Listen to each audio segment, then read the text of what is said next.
Live from Fargo and serving you on TV, online, and on the go. This is Valley News Live at 5. Officials in Wadena County are still searching for an inmate who escaped from custody during a transition to a court appearance Monday afternoon. The Wadena County Sheriff's Office says 34-year-old Ryan Petro was last seen in the area of Colfax Avenue Southeast in Wadena. Authorities say they have used a canine, drone, helicopter, and foot searches in hopes of finally finding Petro.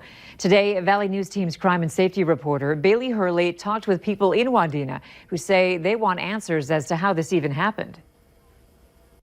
With an inmate Wadena County officials call dangerous on the loose, Chris Tesh says she barely got any sleep last night. Just the thought of him being in Wadena, and our backyards are just pitch black, no lighting, nothing. And on the back of our house, there are no lights. So I was scared, very scared. Tesh says she saw police scouring cornfields last night on the other side of town, but says that didn't mean Ryan Petro couldn't be somewhere else. He could be over this way. Who knows where he was? For a quiet town of only around 4,000, both Tesh and her friend Maria said the fear of Petro on the loose changed their normal ways. I don't even think to lock the door. So if I'm going to go to bed at 4 or 5 o'clock in the morning, I'll walk out the door and go, oh, I left the door unlocked. And it didn't even, but it's quiet around here and nobody bothers you. Last night, though, that door was locked. It was locked. Deadbolt. Baseball bat by my bed. And it had others taking precautions, too, as both the elementary and high schools were on soft lockdowns with an increased police presence as well. I am concerned. The kids that walk to school or walk home, what about them? And while still on edge, most people I talked with today say they just want answers. How did this guy get away? But those are answers the community won't get today, as the Wadena County Sheriff's Office did not return my calls. It'd be nice to be able to confirm how this happened and get some answers so we can make sure it doesn't happen again. In Wadena, Bailey Hurley, Valley News Live. Authorities say if you see Petro, don't approach him and instead call 911 right away.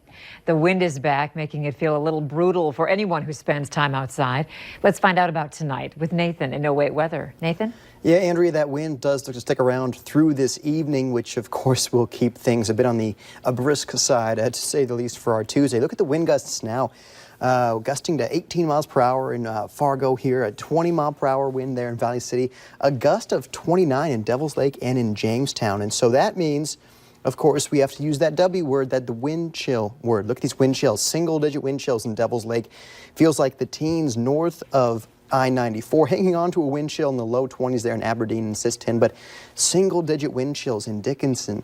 And I saw the wind chill in Casper, Wyoming was -9 today, so that cold air is definitely moving through. The low-pressure system still moving to the north of us, which means those westerly winds will continue. And you see a few specks of blue on the map there up and down I-29. That means some flurries and flakes are still not out of the question. Actual air temperatures are in the 20s, so if anything were to fall from those clouds, it would fall as frozen precipitation. Andrea, I'm tracking an even colder night ahead of us, and I'll talk about when things get a little bit warmer coming up here in a couple minutes. The W word and the S word. You don't want to talk about I know, either I'm one. sorry. It's okay, it's okay. We'll forgive you. All right.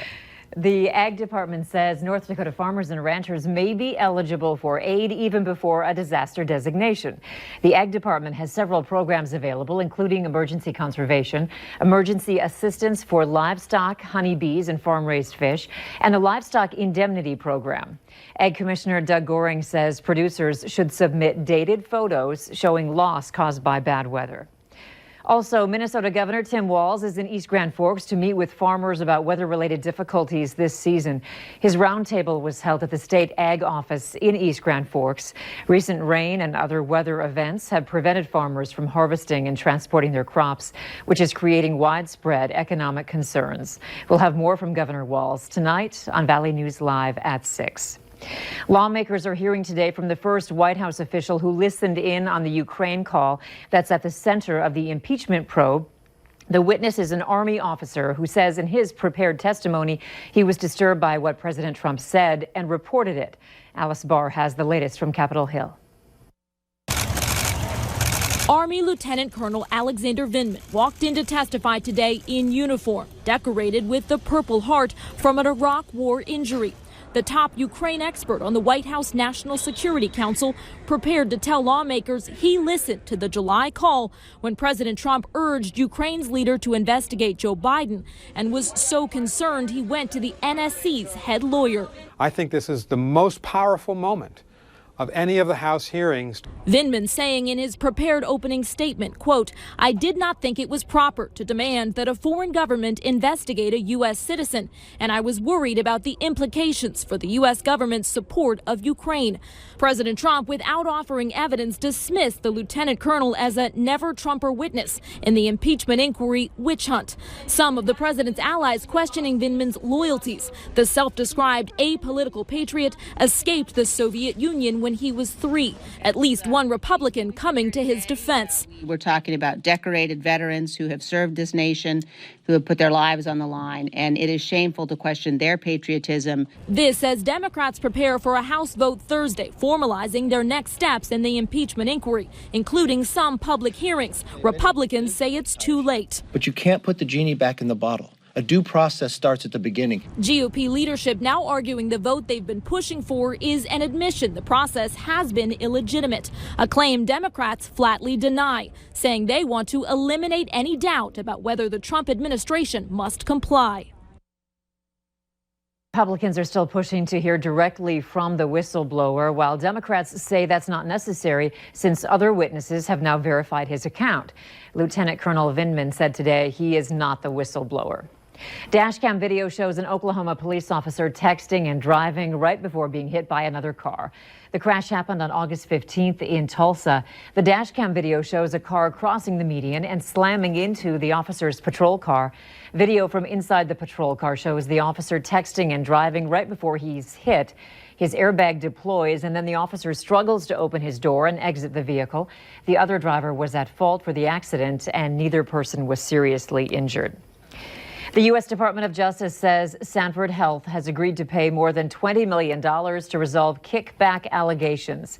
The settlement resolves allegations that the Sioux Falls-based health system knowingly submitted false claims to federal health care programs resulting from medically unnecessary spinal surgeries.